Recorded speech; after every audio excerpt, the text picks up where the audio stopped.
Welcome to the Eisenstein Effect. Effect. I'm your host, Vickie Eisenstein, and this is my guest. Hi, how are you? I'm Antoine McKay. And Antoine McKay is an actor who you may know from the hit series Empire. Yep, hi.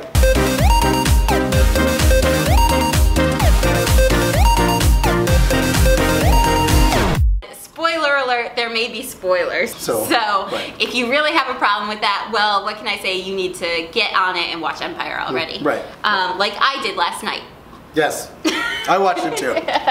No, I watched the Golden Globes last night. Oh yeah. Look at that. How did you like them? It was, I don't know, it's so funny because every year I'm like, I'm gonna be there next year, and then I'm not, so.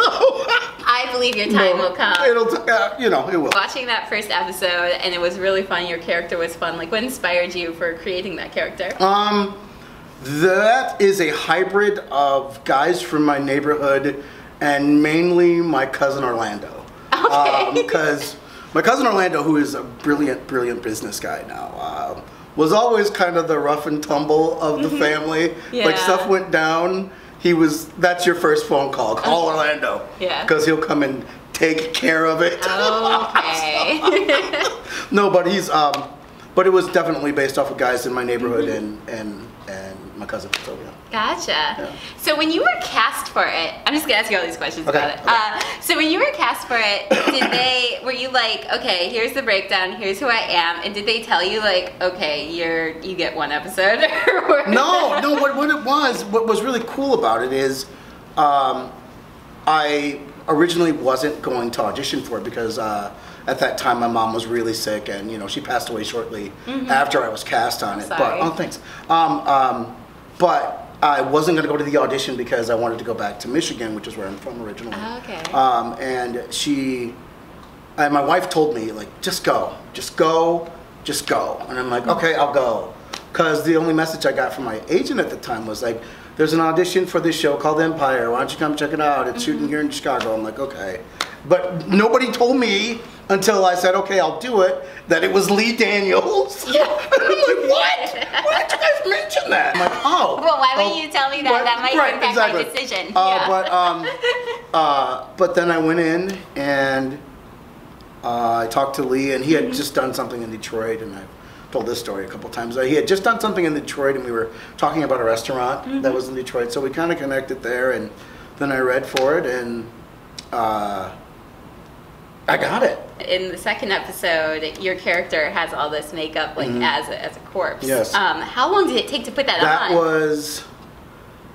That was 3 hours on a Friday night, and then 4 more hours in a chair on the day of the actual shoot. So wait, they like prepped you and then had you like fermented it overnight? No, what it was, okay, is it was a polymer that they pour on your body, and then it has to sit and form to your body. So there's the guy Ross who did it, just brilliant makeup guy. He did stuff for Empire. He did a lot for another show I was on, Sense8, which was really great.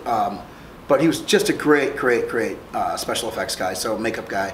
He pours this thing on you, and it sits for like a half an hour, 45 minutes, and then they have to remove it from you. So they poured a cast on me from here all the way down. Okay. And as they remove it, something that they did not disclose to me was that it also removes all the hair on your body. You got landscaped. Dude, talk about just brutal. It was like, oh. And they're like, you just take it off. You take it off. Yeah. I'm like, okay. And they finally take it off, and then what they do is they take that shell of you and they shave it down to really super thin. And then when you come to the day of the shoot, and you can sit in the chair, they put that over you so it matches you, and then they do all of the texturizing and everything with the That's makeup. So crazy. It was crazy. It was awesome though. I'm sure you were like taking photos the whole time, like, yeah, look at me. I have 100 of them. I have like thousands of ugly photos, like with my face, with me shot in the eye. It was awesome. Did you ever think of using that as your headshot? I did once. Awesome. Right. How'd you get into theater? You know what? I was 14, and my brother, and we had always done like plays at church and everything, and we sang in the choir, and that was cool. And you know, you do the little school shows you always do. But my brother was in Oklahoma, and he was Will Parker, and I went and saw it, and he just killed it. And I'm like, who is this guy? And it's not my brother anymore. Right, exactly. Yeah. He comes out on stage for his curtain call. The whole audience stands up and just applauds. And I was like, this is what I want to do. So cool, your brother's your inspiration. Right, That's right. awesome. So yeah, he really is, and he's a great actor. But he definitely is a musical theater actor mainly, and he's in New York. He was on Broadway. He was in the original cast of The Grinch. That's awesome. On Broadway, which was he's terrific. He's terrific. Yeah. That's so cool. So, yeah. So then, did you go to college for theater? I did. I studied theater at Eastern Michigan University, and then after I left, I went and worked with Uta Hagen, who. What? You worked with Uta? Yeah, she was my. No way. Yeah, and she was just great. You know, I learned so much in college, but you know, working with somebody of that caliber and having them dissect you day after day. Yeah, I saw like she has that one special that you can find on YouTube, and I watched it, and she's rough, but she's good. But she's great. Yeah. She really is, and she doesn't.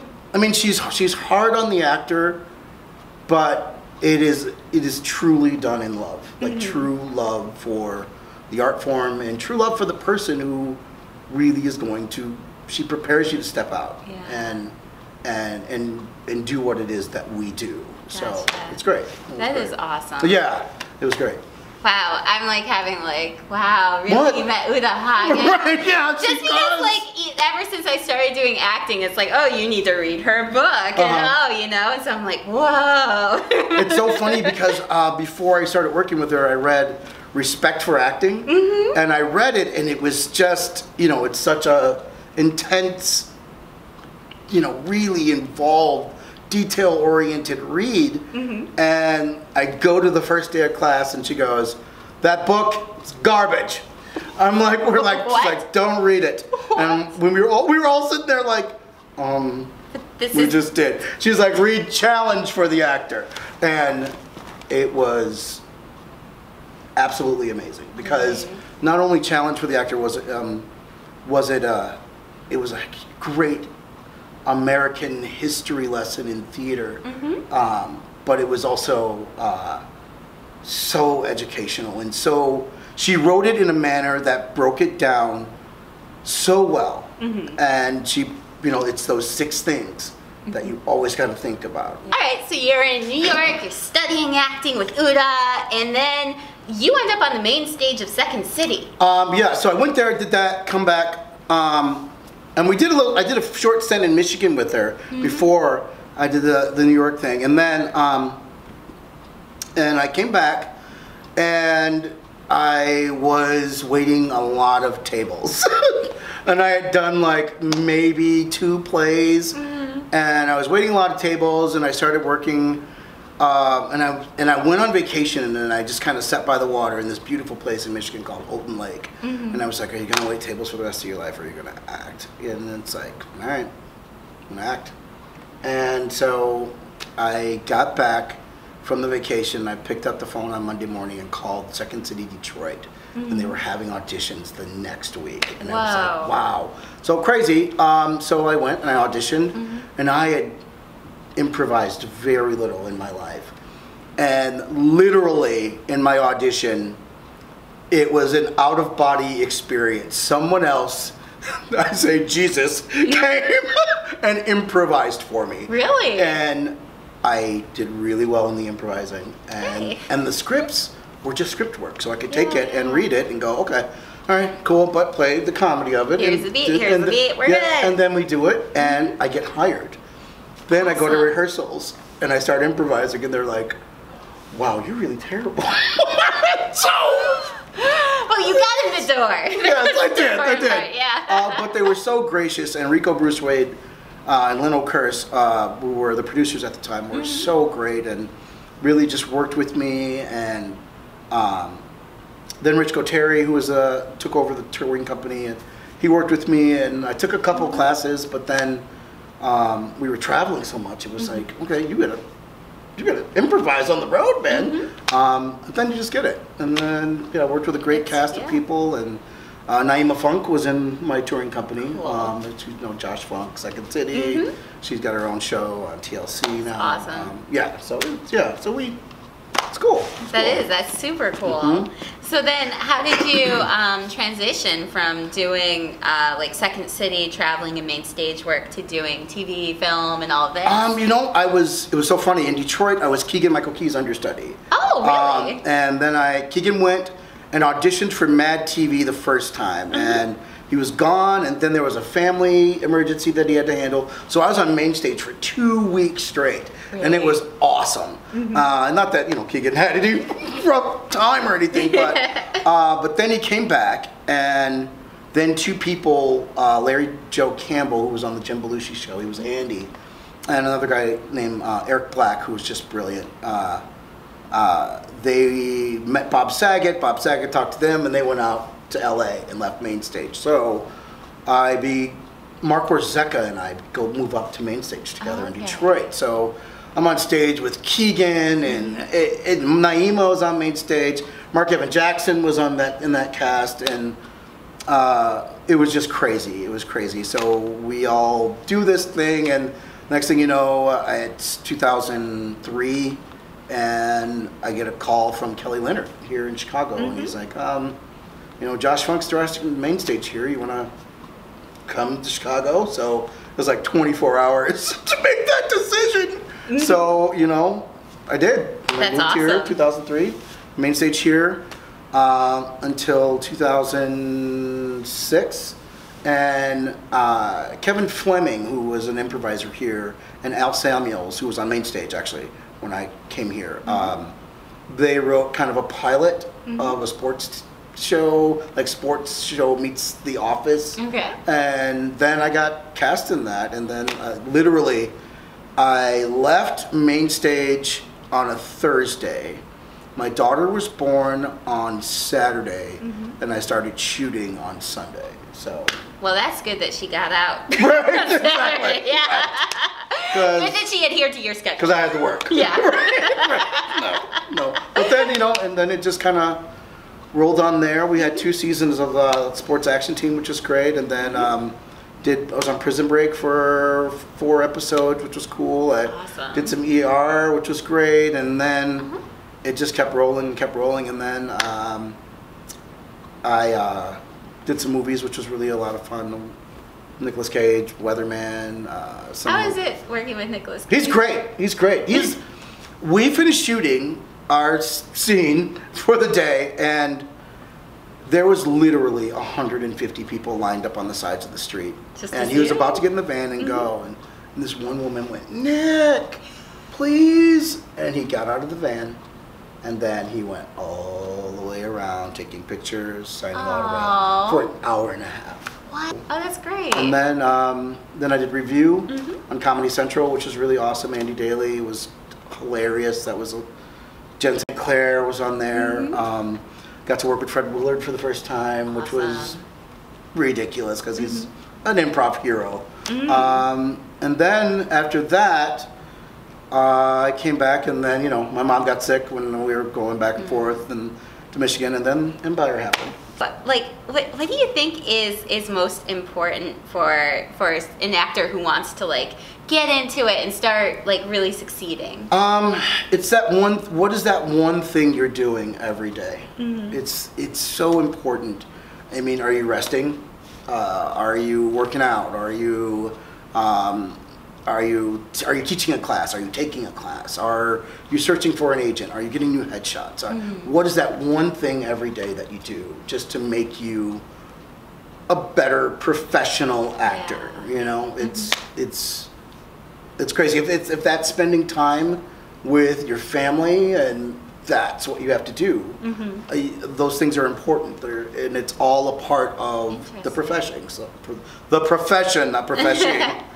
Profession. So I like that holistic view of it. Yeah, it really is. It really is, because if your family life and your life outside away from acting is healthy and fulfilling, then it's going to make you that much better of a performer because you're at peace, and that peace is so important when you're in high profile situations like Empire. I did an American Airlines commercial, and they were spending like $250K a day on that commercial. It's nice. like, and like you're the guy, and you've got to show up every day. And it was a 15-day shoot. So for a commercial? Yeah, we went all over the world. I was in Argentina for 6 days, and I was in Texas for 3. Then I was in China for like 4 or 5, and we flew all over for American Airlines. I've never heard of a commercial at that grand a scale. It was awesome. This question would be, what's on the plate? What's coming up? Gosh, like Empire, of course, changed so many things, which was great. And so I've done, since Empire, I've done 7 movies, which was great. Wow. It's been crazy. It's been crazy. Like last year was literally the best year of my professional career because it was just like work. I never stopped working, which is awesome.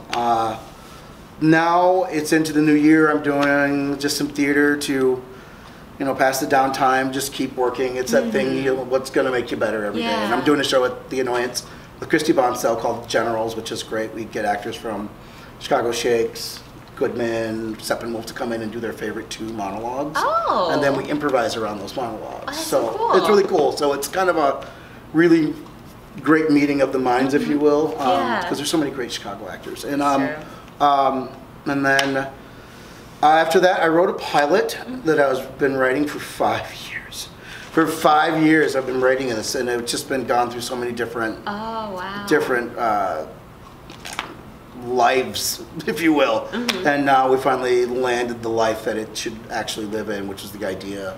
And I'm working with a woman named Margarita Shabazz, who is producing it. She owns Blue Line Productions, which is a great little production house here in the city, and she optioned it, which is great. And Keegan-Michael Key is going to be the executive producer of the show, and so we're going to shoot the pilot here at the end of February, and we cast some amazing Chicago actors, and it's really fun. So I'm in pre-pro for that. Then I'm going to do a 1-person show at Under the Gun after that. That's amazing. Yeah, which is fun. And there might be some more other things like Empire-ish, maybe, if God wills that. Maybe Shonda's gonna call you up. Maybe somebody. Maybe. That'd be really nice. Lee, bring me back from the dead one more time. Come on, Lee. Flashbacks. Everybody needs flashbacks. Okay? You saw that show Lost. You know you can do it. Yes, you can. You can actually bring the series to a flashback for a whole season. Right, you really Did you know could. that? You really could. Like 120 episodes Lost had. Yeah. 120 episodes. Sometimes if I have actors who are improvisers, I say, "Oh, would you like to do an improv scene? We could do that." Yeah, sure. You would? Awesome. That's fun. That's fun. So much fun. I love it. Are we sitting down? I think that armchair improv is the best. Dude, it is. It is the best. I spy with my little eyes something over there. A basket. Basket. That's our suggestion. Okay.